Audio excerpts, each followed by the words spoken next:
But right now, very pleased to have with us on the program the CEO of the Archery Trade Association, Jay McAninch. And Jay, thank you so much, sir, for coming on the program tonight.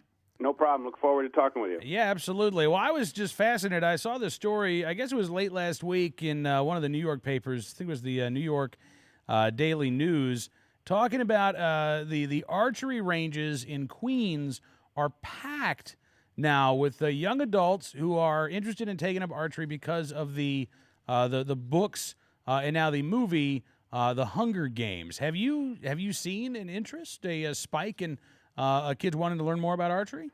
It's been phenomenal, Cameron. It's one of those things that in the shooting sports, I guess we always hope it comes along once in a while.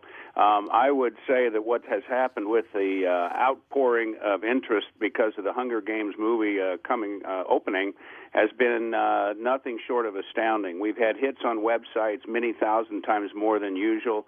Archery ranges and shops and stores around the country are hearing from people. There are folks looking and trying to sort out where to shoot. People have asked me how I would relate it, and for our friends at a lot of the papers like the Times and the L.A. Times, the Philly paper, I told them it's sort of similar to how our industry reacted to President Obama's appearance, and I don't know if they caught the irony, but it's similar. We've got a very positive reaction from a ton of people to archery as a result of the Hunger Games. That's fantastic. Now, I'm just curious. I mean, are there a lot of resources out there right now, Jay, for people who may know nothing at all about archery, but are all of a sudden finding that they are interested in this? Well, you know there are, and we're lucky in the sense that we're sort of on the end of about a decade of an extremely fine-tuned and intensive effort that we've made throughout our industry. You've probably heard of the National Archery in the Schools program. It hatched about 10 years ago in Kentucky. The foundation, the National Archery in the Schools program, is part of, and a lot of our industry, including our trade association, put a lot of interest and effort into the program. The program's in 47 states. It has put archery into physical education classes in schools. Some of the states like Kentucky, Michigan, a number of others have hundreds of schools that have the program from 4th through 12th grade. So luckily, we've got at least a baseline of some opportunity for kids. And out of that has grown some additional interest in junior Olympic archery, and of course it's an Olympic year. So for us, we kind of have the confluence of some recent efforts, the confluence of the Olympics, and the confluence of these Hunger Games.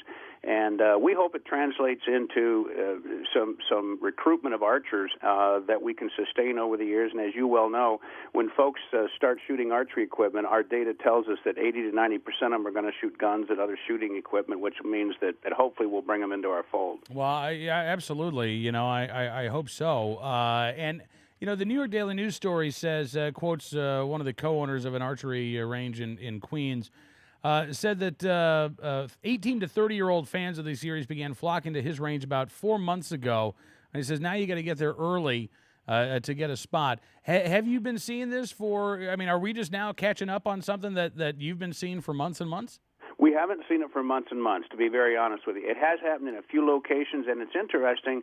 Some of the locations, like Joe McGlynn's shop in New York that he reported on, have been more of the urban locations where people have tended to be more associated with and have an interest in things like the production of the Hunger Games, the books that are out, and that sort of thing. But in the last month or two, we've heard lots of reports of the spring leagues filling up, a lot more folks getting into it, and of course the shops that have rental equipment have had a leg up on the rest of their competition. But it's been a fairly widespread movement, even in some of the more rural states in the far west.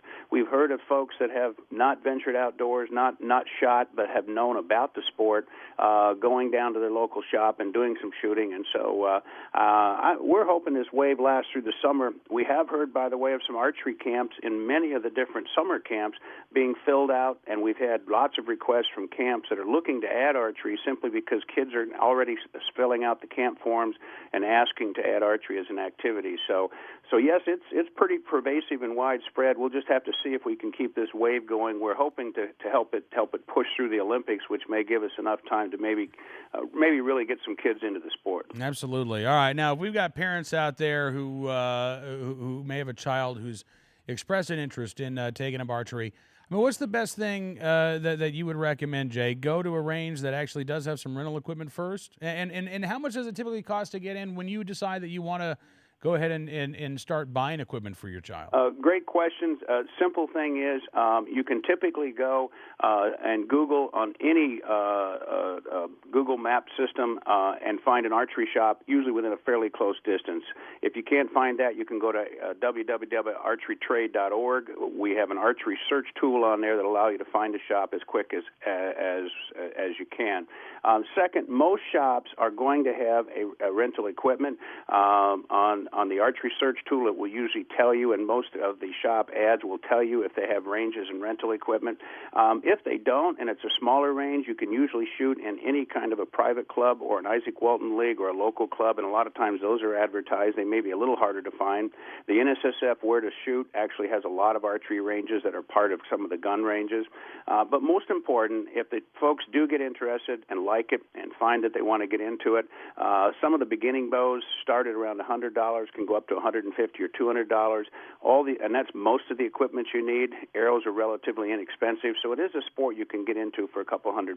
Probably similar to something on the order of maybe tennis or baseball. Although I don't know, some of the bats these days that I've seen are $100 a piece.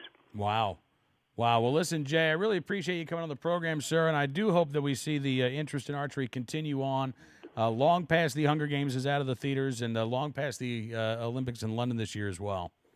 Great, and we appreciate you guys' help, and always know that we count on the NRA to be there to pick up folks and bring them into the rest of the shooting sports. Hey, listen, Jay, we really appreciate it. Have a great night, sir. Hope we can do this again. Thank you.